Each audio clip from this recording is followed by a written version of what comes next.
Assalamualaikum warahmatullahi wabarakatuh. Perkenalkan kami dari kelompok 10 akan mempresentasikan materi dari etika komputer berupa Valuing Information Technology.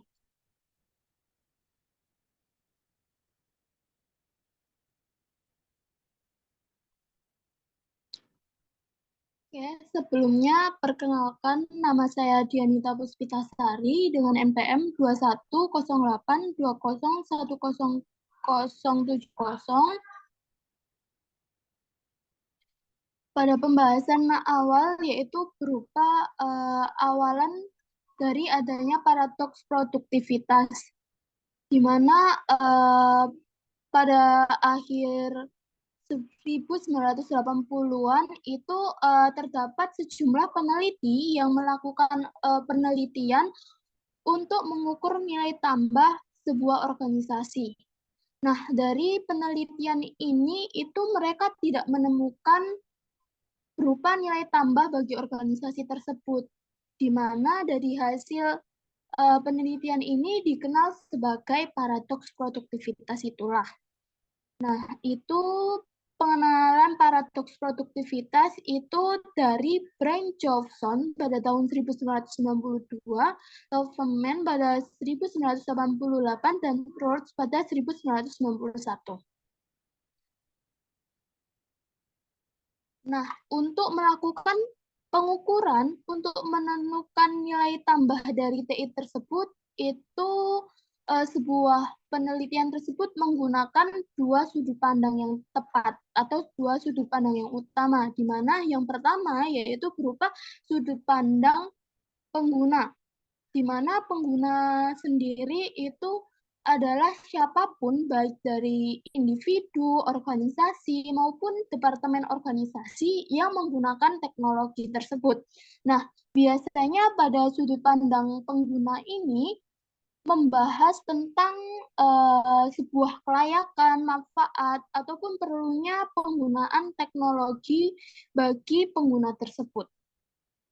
Dan sudut pandang yang kedua yaitu berupa sudut pandang sosial ekonomi, yang merupakan pandangan oleh masyarakat atau ekonomi yang melahirkan atau memunculkan kebijakan ekonomi itu sendiri secara keseluruhan. Nah, dalam sudut pandang sosial ekonomi ini, biasanya itu yang dibahas berupa keuntungan yang diperoleh dalam ekonomi itu tersendirinya. Dan selanjutnya yaitu berupa paradoks produktivitas versi asli. Nah, dari tadi kan kita udah membahas tentang paradoks produktivitas. Kita perlu tahu apa sih paradoks produktivitas sendiri itu. Paradoks produktivitas itu kayak sebuah fenomena yang terjadi saat kemajuan teknologi yang pesat itu tidak diikuti atau tidak diiringi dengan produktivitas yang pesat juga dalam jangka waktu yang pendek. Dan meskipun teknologi ini itu teknologi yang pesat itu udah diperkenalkan atau diadopsi, tetapi produktivitasnya itu meningkatnya itu sangat lambat. Dan paradoks produktivitas itu pertama kali digunakan oleh Eric Brian Jobson pada tahun 1992. Nah, menurut Eric Brian Jobson itu sendiri, ada beberapa faktor yang dapat menjelaskan terjadinya kurangnya peningkatan produktivitas atau tidak adanya peningkatan produktivitas itu sendiri terjadi karena yang pertama yaitu berupa measurement, yaitu faktor yang mengacu pada manfaat output atau peningkatan input sendiri. Nah, mismeasurement ini merupakan faktor yang terjadi ketika pengukuran produktivitas tidak akurat atau tidak memperhitungkan semua output ataupun input secara relevan. Contohnya, kayak dalam suatu perusahaan itu memproduksi suatu barang, tetapi yang diperhitungkan hanya jumlah barang yang diproduksinya saja, tetapi tidak memperhitungkan waktu dan tenaga yang dikeluarkan untuk memproduksinya. Maka pengukuran produktivitas itu dapat menjadi tidak akurat. Faktor yang kedua yaitu berupa lags atau ketertinggalan, di mana faktor ini itu terjadi ketika organisasi atau perusahaan atau sebuah negara itu tidak mengadopsi teknologi terbaru atau praktik terbaru untuk meningkatkan produktivitas mereka, sehingga menimbulkan penundaan waktu dalam mewujudkan manfaat yang diperolehnya. Nah, contohnya itu kayak sebuah perusahaan ini dalam melakukan produksinya masih menggunakan mesin-mesin yang lama, padahal terdapat mesin-mesin yang terbaru dan lebih modern untuk meningkatkan produktivitasnya. Nah, dengan menggunakan mesin lama ini, produktivitas dari perusahaan tersebut itu menjadi terhambat. Dan yang ketiga yaitu berupa redistribusi, di mana faktor ini itu terjadi ketika ada perubahan dalam alokasi sumber daya yang mengurangi produktivitas di satu sektor ataupun kelompok, namun meningkatkan produktivitas di sektor atau kelompok yang lainnya. Contohnya itu kayak sebuah negara memutuskan untuk mengalihkan sebagian besar sumber dayanya dari sektor manufaktur ke sektor yang lainnya, yaitu berupa sektor jasa. Nah, produktivitas di sektor manufaktur itu dapat menurun, namun produktivitas di sektor jasanya itu yang dapat meningkat. Dan selanjutnya faktor yang terakhir yaitu berupa salah urus, di mana faktor ini itu terjadi ketika organisasi atau negara tidak dapat memanfaatkan sumber daya yang mereka miliki itu secara efektif, atau tidak dapat mengelola sumber daya tersebut itu tidak dengan baik.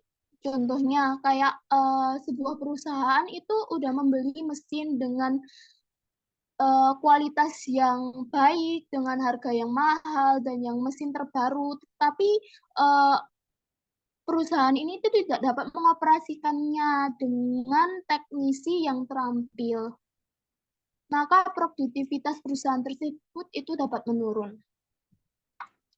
Oke, selanjutnya akan dilanjutkan oleh teman saya. Ya, sebelumnya perkenalkan, nama saya Aida Mariam Barmin, NPM 210820101076. Di sini saya akan menjelaskan mengenai produktivitas dari sudut pandang sosial ekonomi. Nah, ada 5 poin. Yang pertama itu pertengahan hingga akhir 1990-an adalah masa ledakan pertumbuhan internet, yang dimana akhirnya itu berpuncak pada runtuhnya gelembung internet pada tahun 2001. Nah, periode gelembung tersebut itu merupakan periode klaim yang berlebihan untuk teknologi informasi dan apa yang disebut ekonomi baru, termasuk mengklaim bahwa produktivitas itu sangat sulit dipahami pada awal 1920-an. Akhirnya muncul dalam bentuk aplikasi .com menurut Helm pada tahun 1999. Lalu ada poin yang kedua, nilai IT dari sudut pandang sosial ekonomi mungkin akan sulit diputuskan. Kenapa sulit diputuskan? Karena IT itu memiliki dampak yang sangat luas dan kompleks dalam masyarakat dan perekonomian. Setiap hal itu pasti ada dua hal yang bertentangan kan, pasti ada dampak positif dan juga dampak negatifnya. Nah, dalam IT ini bisa memberikan manfaat besar, misalnya kayak meningkatkan produktivitas, terus membuka lapangan kerja baru dan juga mempercepat pertumbuhan ekonomi. Tapi di sisi lainnya atau di sisi negatifnya itu IT itu bisa berdampak kepada kehilangan lapangan pekerjaan yang sudah ada, terus kayak meningkatnya kesenjangan sosial dan juga masalah privasi dan dan keamanan data. Nah, maka dari itu kalau kita melakukan penilaian terhadap nilai IT dari sudut pandang sosial ekonomi itu perlu memangkan banyak faktor dan sudut pandang yang berbeda-beda. Jadi kita harus mengukur dampak positif dan negatif IT itu pada masyarakat, mengukur pengaruh IT pada pertumbuhan ekonomi, lalu mengevaluasi pengaruh IT pada inovasi, dan juga mengukur efektivitas penggunaan teknologi informasi dalam mencapai tujuan sosial dan ekonomi yang diinginkan. Lalu ada poin yang ketiga, pendorong kebijakan sosial adalah masalah keunggulan kompetitif penggerak pertama yang bertentangan dengan penilaian nilai IT. Ini maksudnya itu kayak kebijakan sosial itu seringkali itu bertentangan dengan kebijakan yang didasarkan pada keunggulan kompetitif. Kenapa seperti itu? Karena kebijakan sosial itu seringkali fokusnya itu lebih ke kesejahteraan masyarakat dan juga peningkatan kualitas hidup. Nah, kalau misalkan kebijakan yang didasarkan pada keunggulan kompetitif itu berfokus untuk memperoleh keuntungan dan meningkatkan daya saing di pasar. Nah, kedua jenis kebijakan ini itu bertentangan karena kalau kita mengambil kebijakan keunggulan kompetitif itu tanpa mempertimbangkan dampak sosialnya. Misalnya nih, ada sebuah perusahaan kayak mengambil kebijakan untuk meningkatkan efisiensi dan mengurangi biaya dengan menggunakan teknologi informasi itu.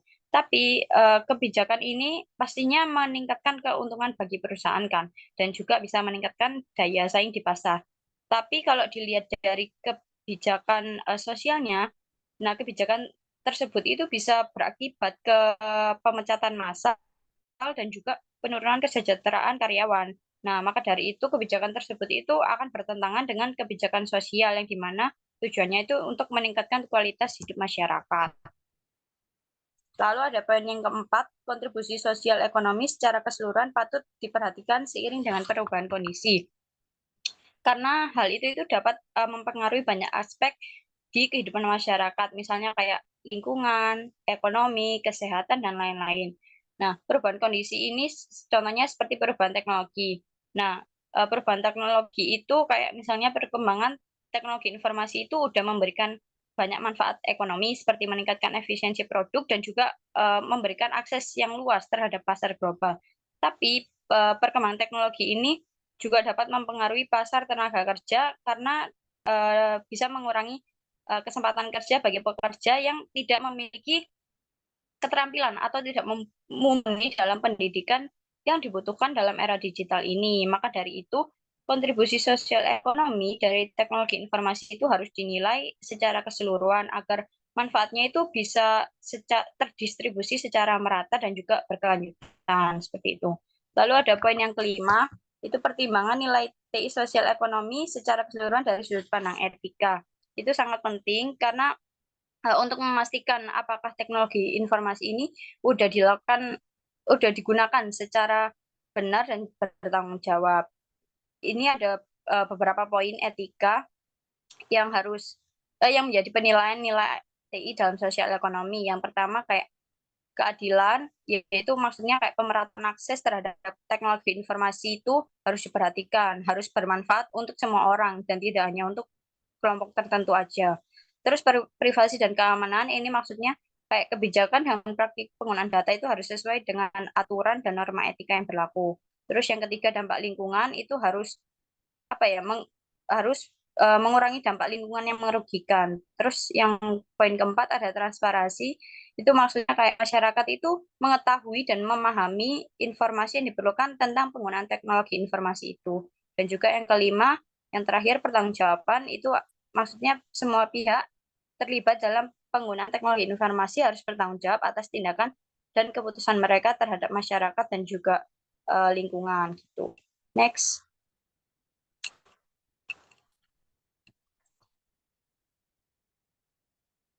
Nah, selanjutnya ada nilai TI dari sudut pandang pengguna. Ini ada 8 poin. Yang pertama itu tingkat kegagalan proyek TI yang terus tinggi. Itu pada tahun 1980-an, perkiraan tingkat kegagalan proyek TI itu sekitar 60%. Yang dibagi kayak 30% itu proyek yang tidak selesai dan 30%-nya lagi itu selesai tapi tidak dapat digunakan. Nah, pada tahun 1954, survei terhadap proyek TI itu mengungkapkan bahwa lebih dari setengahnya melebihi anggaran dan hanya 42% yang bisa diselesaikan secara substansial dan kurang dari 16% benar-benar berhasil menurut Standish Group pada tahun 1994. Nah, pada tahun 2000 itu hanya ada 28% proyek yang berhasil diselesaikan. Lalu yang kedua ada poin manajer individu harus mempertimbangkan pertanyaan terkait risiko. Nah, maksudnya itu kayak manajer individu itu harus berpikir kritis, kayak mempertimbangkan pertanyaan kayak bagaimana kita mengukur risiko ini, terus seberapa besar kemungkinan proyek yang kita pertimbangkan ini akankah berjalan dengan baik atau enggak, terus kayak membutuhkan banyak waktu atau tidak, terus usaha secara signifikan gitu. Nah, maka dari itu kalau seorang manajer yang etis itu harus memiliki tanggung jawab untuk mempertimbangkan risiko tersebut. Lalu poin ketiga ada jenis proyek berbeda yang memberikan kontribusi nilai yang berbeda. Menurut Lukas pada tahun 1999 itu membedakan beberapa jenis proyek yang memberikan nilai kontribusi yang berbeda. Di antaranya itu infrastruktur, terus sistem mandat oleh pemerintah, kompetitif, strategis, TI transformasional, pengembalian langsung dan tidak langsung. Poin keempat ada jenis proyek pengembalian langsung dan tidak langsung. Nah, proyek pengembalian langsung dan tidak langsung ini mempengaruhi nilai dan produktivitas. Meskipun beberapa jenis proyek lain itu memiliki dampak produktivitas, tapi dampaknya itu cenderung rendah, tersebar, dan juga sangat sulit diukur. Lalu poin yang kelima ada pentingnya peningkatan infrastruktur untuk kebutuhan kapasitas. Nah, kapasitas yang tersedia saat ini tuh tidak cukup untuk memenuhi kebutuhan yang ada atau yang akan datang. Misalnya kapasitasnya itu kayak kapasitas jaringan, terus kapasitas penyimpanan data, dan juga kapasitas komputasi. Ketika kebutuhan kapasitas ini melebihi infrastruktur yang telah ada, maka kita harus meningkatkan infrastruktur untuk memenuhi kebutuhan kapasitas tersebut. Nah, misalnya peningkatan infrastruktur itu bisa kayak meningkatkan bandwidth jaringan, terus kayak menambah server atau hard disk untuk meningkatkan kapasitas penyimpanan data, dan juga meningkatkan daya komputasi dengan menambah atau mengupgrade hardware dan software. Terus poin selanjutnya ada nilai proyek tipe pengembalian langsung dan tidak langsung. Ini nilai proyek tipe pengembalian langsung itu mudah diperkirakan. Pengembalian dan biaya itu dapat diukur di muka, aplikasinya terstruktur dengan baik, dan ada kemungkinan yang sangat tinggi untuk memperoleh laba dan investasi. Nah, untuk yang proyek tipe pengembalian tidak langsung ini, meskipun menghasilkan nilai, tapi pengembaliannya itu seringkali tidak dapat diukur, diprediksi, atau dijadwalkan sebelumnya. Lalu ada poin yang ketujuh, nilai proyek TI agak lebih mudah diukur. Itu maksudnya dibandingkan dengan nilai proyek dalam bidang lainnya, karena adanya kemampuan untuk mengukur kinerja dan efektivitas sistem TI. Nah, hal ini terkait dengan sifat sistem TI yang dapat diatur dan diukur dalam hal performa, kapasitas, keamanan, dan efisiensi. Nah, selain itu, nilai proyek TI ini dapat diukur berdasarkan nilai tambah yang dihasilkan seperti peningkatan efisiensi proses bisnis, terus peningkatan kualitas produk atau layanan, dan juga peningkatan kepuasan pelanggan. Lalu poin yang terakhir ada perkembangan TI membuat perolehan produktivitas menjadi lebih sulit diukur. Nah, perolehan produktivitas ini menjadi lebih sulit diukur ketika IT berkembang di dalam dan di luar organisasi karena pengaruh IT yang kompleks pada berbagai aspek produktivitas. Nah, ini ada beberapa faktor yang mempengaruhi membuat perolehan produktivitas itu sulit diukur. Di antaranya yang pertama kemampuan IT untuk meningkatkan efisiensi dan efektivitas proses bisnis. Yang kedua dampak jangka panjang dari IT pada produktivitas. Yang ketiga peran yang berubah dari pekerja dan perubahan dalam penggunaan sumber daya. Dan yang terakhir perubahan dalam strategi bisnis dan manajemen. Lalu untuk topik yang selanjutnya akan dijelaskan oleh teman saya.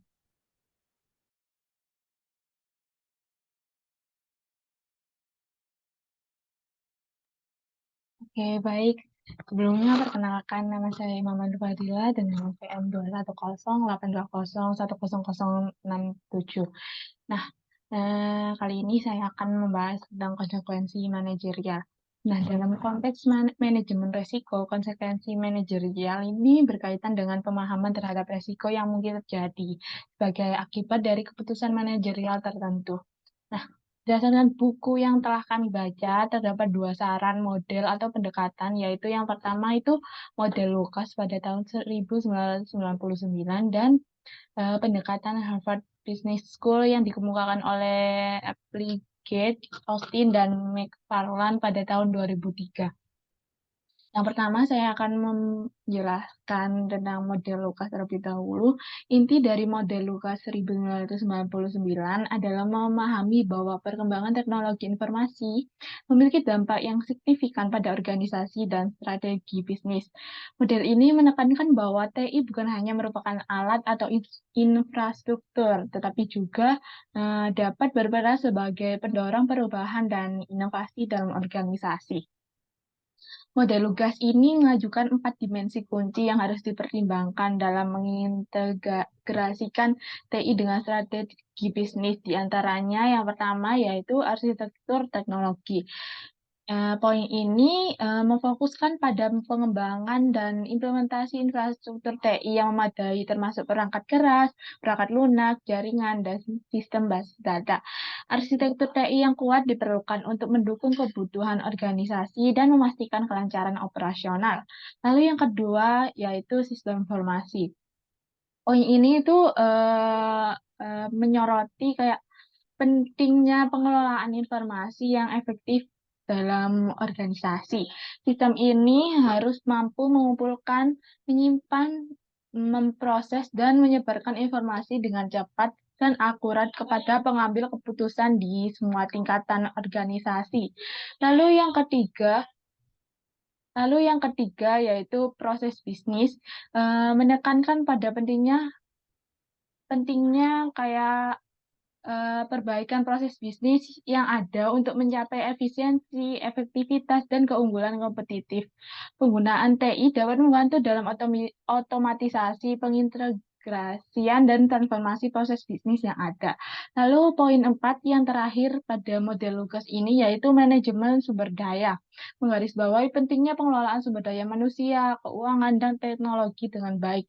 Manajemen yang baik diperlukan untuk mengoptimalkan penggunaan TI, mengarahkan inisiatif TI, dan mengelola perubahan yang terkait dengan penerapan TI. Sementara itu, yang kedua yaitu inti dari pendekatan Harvard ya, yang dikemukakan oleh Applegate, Austin, dan McFarland pada tahun 2003 adalah memahami peran strategis TI dalam menciptakan nilai bisnis. Pendekatan ini itu kayak menekankan bahwa TI harus dianggap sebagai alat strategis yang dapat digunakan untuk mencapai tujuan bisnis dan memberikan keunggulan kompetitif. Nah, pendekatan ini itu mencakup 3 dimensi penting. Yang pertama yaitu strategi bisnis. Strategi bisnis ini untuk menyelaraskan penggunaan TI dengan strategi bisnis organisasi. Karena TI harus diintegrasikan ke dalam rencana bisnis yang lebih luas dan digunakan untuk menciptakan keunggulan kompetitif, meningkatkan efisiensi, dan memperluas pasar. Lalu poin yang kedua yaitu arsitektur TI. Untuk mengembangkan arsitektur TI yang fleksibel dan scalable yang mampu mendukung perubahan strategis dan inisiatif bisnis. Arsitektur TI yang baik memungkinkan integrasi yang mulus antara sistem pengelolaan data yang efektif dan adopsi teknologi yang tepat. Lalu poin yang ketiga yaitu organisasi dan manajemen. Poin ini untuk menyesuaikan struktur organisasi, kebijakan, dan praktik manajemen untuk mendukung inisiatif TI. Ini mencakup kayak pengembangan keterampilan dan kapabilitas TI di organisasi, lalu kayak mengintegrasikan TI dalam proses pengambilan keputusan. Lalu pada gambar di bawahnya itu menunjukkan bagaimana parameter ini menentukan tingkat resiko. Nah, sebagai contohnya itu kayak ketergantungan pada TI ya. Semakin tinggi ketergantungan pada TI, maka semakin tinggi pula resiko yang berkaitan dengan kegagalan atau kerentanan TI itu sendiri. Lalu next.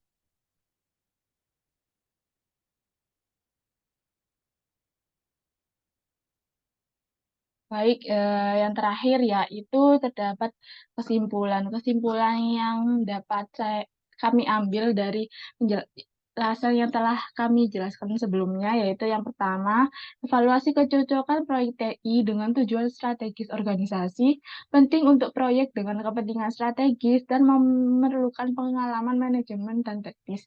Lalu yang kedua, personel TI yang terlibat dalam penilaian nilai proyek harus memiliki keahlian manajemen dan teknis, serta kompeten dalam menilai kecocokan proyek dengan tujuan strategis organisasi.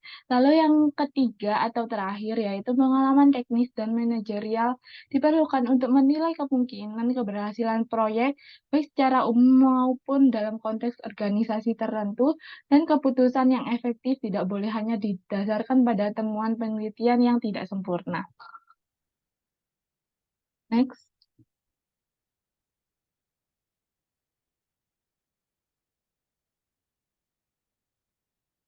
Baik, sekian penjelasan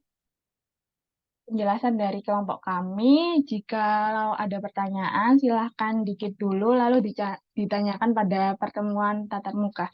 Sekian dari kami, terima kasih atas perhatiannya. Wassalamualaikum warahmatullahi wabarakatuh.